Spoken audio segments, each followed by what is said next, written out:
ഈ ഭൂമി ജലഗോളമാണ്. ഈ ജലഗോളമായിരിക്കുന്ന ഭൂമിയിലെ ശൈവശക്തിയായിട്ട് ഈ മണ്ണിനെ ഉയർത്തി നിർത്തുന്നത് മനുഷ്യൻ്റെ പ്രവൃത്തി കൊണ്ടാണ്, മനുഷ്യൻ്റെ ജ്ഞാനവൈഭവം കൊണ്ടാണ്. അല്ലെങ്കിൽ 7 സമുദ്രവും ഒന്നാകും. മനസ്സിലായോ? ഈ വായുവിൻ്റെ പാലാഴി എന്ന് പറയുന്ന ഈ സത്വഗുണമുള്ള വായുവിൻ്റെ മണ്ഡലം ഉണ്ടല്ലോ, ഉത്തരധ്രുവത്തിനും ദക്ഷിണ ധ്രുവത്തിനും മധ്യയുള്ള ആ പാലാഴി എന്ന് പറയുന്ന വായുവിൻ്റെ മണ്ഡലം അപ്രത്യക്ഷമായാൽ ഈ വായുവിലേക്ക് റീഫിൽ ചെയ്തിരിക്കുന്ന ഈ ജലത്തിൻ്റെ ക്വാണ്ടിറ്റി ഉണ്ടല്ലോ, അത് നിസ്സാര ക്വാണ്ടിറ്റി അല്ല. അത് ഇടിഞ്ഞു തന്നാൽ, ഹിമാലയം ഇടിഞ്ഞു തന്നാൽ അതും ഇടിഞ്ഞു താഴും. സസ്യലോകം അപ്രത്യക്ഷമായാൽ സസ്യലോകത്തിലെ 72% എന്താണ്? ജലമാണ്. നമ്മളുടെ ശരീരത്തിലോ അതുപോലെ തന്നെയാണ്. ഇതെല്ലാം അപ്രത്യക്ഷമായി കഴിഞ്ഞാൽ ഇതെങ്ങോട്ട് ചെല്ലും? ഇത് സമുദ്രത്തിലേക്ക് ചെല്ലും. മനസ്സിലായോ? ഹിമാലയം ഇടിഞ്ഞു താഴും, അന്റാർട്ടിക്ക ഇടിഞ്ഞു താഴും, സമുദ്രം ഏകമാകും, പാലാഴി ഖണ്ഡമാകും. പിടികിട്ടിയ? അങ്ങനെ ആവാതിരിക്കാൻ വേണ്ടി വ്രതം നോക്കുന്നവരുടെ നാടാണ് ഭാരതം. ഹിമാലയമാണ്, ഗുരുശിഖരിയായ ഹിമവാനാണ് ഈ ഭാരതത്തിൻ്റെ പ്രതിഷ്ഠ. ആ ഹിമവാൻ്റെ സംരക്ഷണത്തിന് വേണ്ടിയിട്ടാണ്, ആ കൈലാസത്തിൻ്റെ സംരക്ഷണത്തിന് വേണ്ടിയിട്ടാണ് നമ്മൾ വൈകുണ്ഠനാഥൻ്റെ ഭക്തന്മാരായിട്ട് വൈഷ്ണവ ആരാധനയെ ചെയ്തുകൊണ്ട് സസ്യാഹാരികളായിട്ട് നമ്മൾ മാധവ സേവയെ ചെയ്യുന്നത്. സർവ്വജീവലോകത്തിനു വേണ്ടി സപ്തഭൂഖണ്ഡങ്ങളെയും സമുദ്രോപരിതലത്തിൽ ഉയർത്തി നിർത്തുന്നതിന് വേണ്ടിയിട്ടാണ് ഭാരതീയർ വ്രതം നോക്കുന്നത്. അതുകൊണ്ടാണ് ലോകത്തിൻ്റെ മാതാവായിട്ട് ഭാരതത്തെ കാണുന്നത്. പിടികിട്ടിയോ? ഇനി ഇതൊക്കെ കേട്ട്, ഇത് വളരെ ബേസിക് ആയിട്ടുള്ളൊരു ചോദ്യം, ഒരു ഡൗട്ടാണ്. അപ്പോൾ ഇപ്പോൾ ഹിമാലയത്തെക്കുറിച്ചൊക്കെ അങ്ങ് പറഞ്ഞായിരുന്നല്ലോ, പലരും പറഞ്ഞു കേട്ടിട്ടുണ്ട് അവിടെ ഒരു എനർജി ഉണ്ട്. പൊതുവെ വാട്ടറിന് എനർജി ഉണ്ട്, എല്ലാ നിറഞ്ഞു നിൽക്കുന്ന ഒരു എനർജിയാണ്. പക്ഷെ നമ്മളിപ്പോൾ ഇവിടെ ഇരിക്കുന്നതിലും അവിടെ വേറെ എന്തോ ഒരു എനർജി ഉണ്ട് എന്ന് പറയാറുണ്ടല്ലേ. അപ്പോൾ അതിനെക്കുറിച്ച് എന്താ? അവിടെ മാനസ സരസ് എന്ന് പറയുന്ന ഒരു സരസ്സുണ്ട്. ബ്രഹ്മശക്തിയുടെ ഏറ്റവും മൂർത്തിമത് ഭാവം എന്ന് പറയുന്ന ആ സ്പേസിലാണ്. മഹോദയം എന്നൊക്കെ പറയുന്നത് അവിടെയാണ്. എന്താണ് മഹോദയം എന്ന് പറയുന്നത്? അതായത് മാനസ സരസ്. മാനസ സരസിൽ ബ്രഹ്മശക്തി ഉയർന്നു നിൽക്കുന്നു. അവിടുത്തെ തടാകത്തിൽ നിന്നാണ് ബ്രഹ്മപുത്രം ഒഴുകുന്നതൊക്കെ. അപ്പോൾ ഏറ്റവും ഉയരത്തിൽ മണ്ണും ജലവും വസിക്കുന്ന ഒരിടം. നമുക്ക് സാധാരണ ഹിമവാനെ കാണുമ്പോൾ തന്നെ നമുക്ക് ഒരു വല്ലാത്തൊരു ആത്മീയ തലം ഉയരും. കാരണം നമ്മളൊരു സാധാരണ ഒരു പ്രതലത്തിൽ നിൽക്കുന്നത് പോലെയല്ല. ഹിമവാനിലേക്ക് അടുക്കും തോറും, ഹിമാലയത്തിലേക്ക് അടുക്കും തോറും നമുക്ക് ഒരു ആത്മീയ തലം അനുഭവിച്ചറിയാൻ പറ്റും. കാരണം അത്രയും വലിയ ജീവൻ്റെ ഹൈ റേഞ്ച് നൽകുന്ന ഏറ്റവും വലിയ ടവർ ഭൂമിയിലുണ്ടോ അതാണ് ഹിമവാൻ. അല്ലാതെ അതിനകത്ത് മറ്റൊന്നും അദൃശ്യമായിട്ടില്ല. പിടികിട്ടിയോ? മണ്ണും ജലവും ചേർന്നുയർന്ന ഏറ്റവും ഉയരത്തിൽ വസിക്കുന്നത്, ഹിമയും മഹിയും ചേർന്നുയർന്ന ഏറ്റവും ഉയരത്തിൽ വസിക്കുന്നത് എവിടെയാണ്? ഭൂമിയിൽ എവിടെയാണ് പ്രതിഷ്ഠിതമായിരിക്കുന്നത്? ആ മേരുവിലാണ്.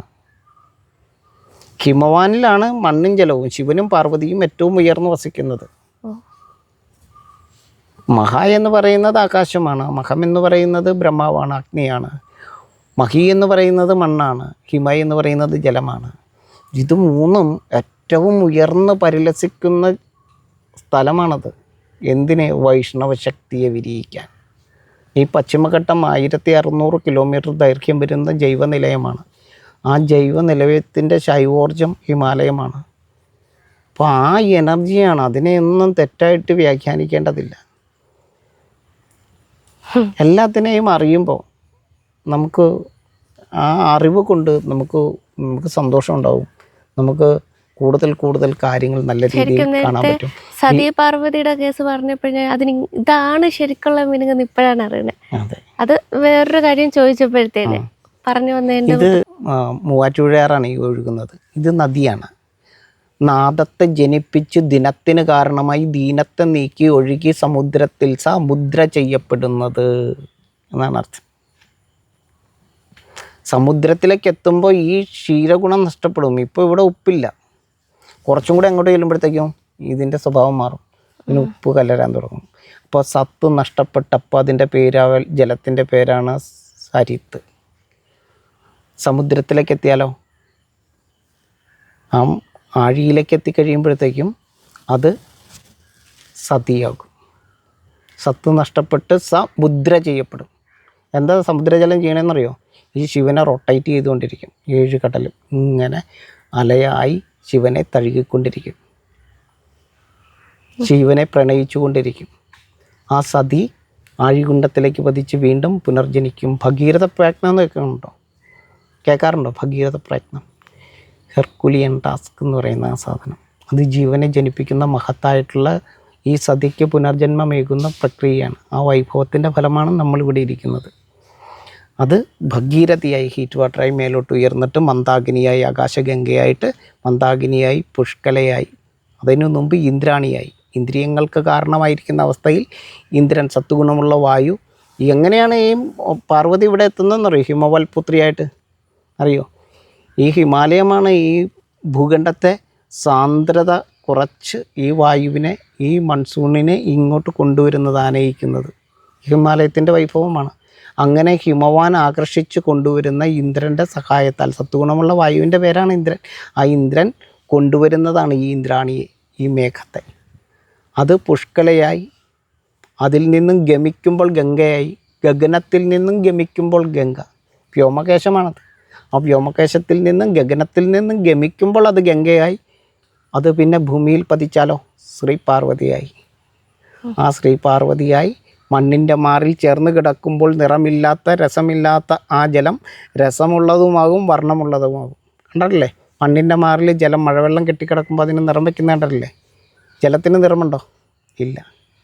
രസവും വർണ്ണവുമില്ലാത്ത ആ പാർവതിയാണ് ഇവിടെ വരുമ്പോൾ ശിവനാൽ സർവ്വരസങ്ങളുമുള്ള വർണ്ണമുള്ളവളാകുന്നത്. അതാണ് പൂർണ്ണ എന്ന് പറയുന്ന അവസ്ഥ. ആ പൂർണ്ണയിൽ നിന്നും ജനിക്കുന്നതാണ്, അത് നമ്മൾ തന്നെയാകുന്നു. അതാണ് ലക്ഷ്മി ലോകം, ചിന്തുലോകം എന്നൊക്കെ പറയുന്നത്. പിടിയിട്ട് അത്രയും നല്ല സയൻസാണ് നമ്മൾ തെറ്റായിട്ട് ഉപയോഗിച്ചുകൊണ്ടിരിക്കുന്നത്.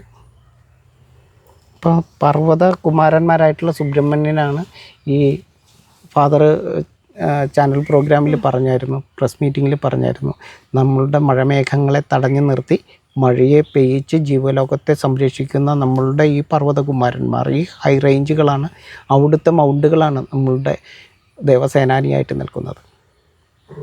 അപ്പോൾ അവിടെ നിന്നാണ് നദികൾ ജനിക്കുന്നത്, ഉറവ ജനിക്കുന്നത്. അവിടെ നിന്നാണ് കല്ലോലിനിയായിട്ട് അത് ഒഴുകി തുടങ്ങുന്നത്. അങ്ങനെ ഉറഞ്ഞ് ഉറവയായി, കല്ലോലിനിയായി, മന്ദാകിനിയായിട്ട് ഇങ്ങനെ പയ്യെ ഒഴുകി ഒഴുകി ഒഴുകി അത് പുഴച്ച് പുഴുക്കളെ, പൂക്കളെ എല്ലാം വിരിയിച്ച് ജനിപ്പിച്ച്, അത് തേനിനെ ജനിപ്പിച്ച്, പാലിനെ ജനിപ്പിച്ച്, അതിങ്ങനെ ഒഴുകി നദിച്ച് നാദത്തെ നിലപ്പിച്ച് ഇതിലൂടെ ഒഴുകി അങ്ങനെ പോകും. അപ്പോൾ അതിൻ്റെ ക്ഷാരഗുണം നഷ്ടപ്പെടും. സിമ്പിൾ സയൻസ് അല്ലേ? രസമല്ലേ ഇത്? ഇതാണ് സംഭവം.